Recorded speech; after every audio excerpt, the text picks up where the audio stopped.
মুখের স্বাদ চেঞ্জ করার জন্য দুই রকমের ভর্তা করব।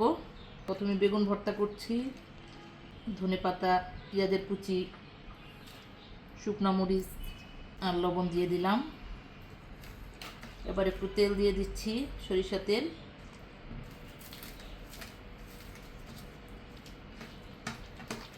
ভর্তাটা আমি তৈরি করছি। আর একটু টমেটোর কুচি দিয়ে দিলাম, এতে আমার মনে হয় একটু আলাদা একটা টেস্ট পাবো।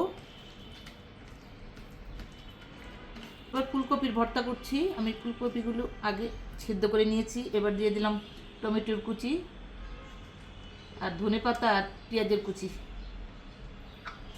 আর শুকনো মরিচ ভাজা, আর কয়েক টুকরা আলু ভাজা করে নিয়েছিলাম আমি। আর পরিমাণ মতো লবণ দিয়ে দিলাম। আর এর মধ্যে দিয়ে দিলাম একটু তেল, সরিষার তেল।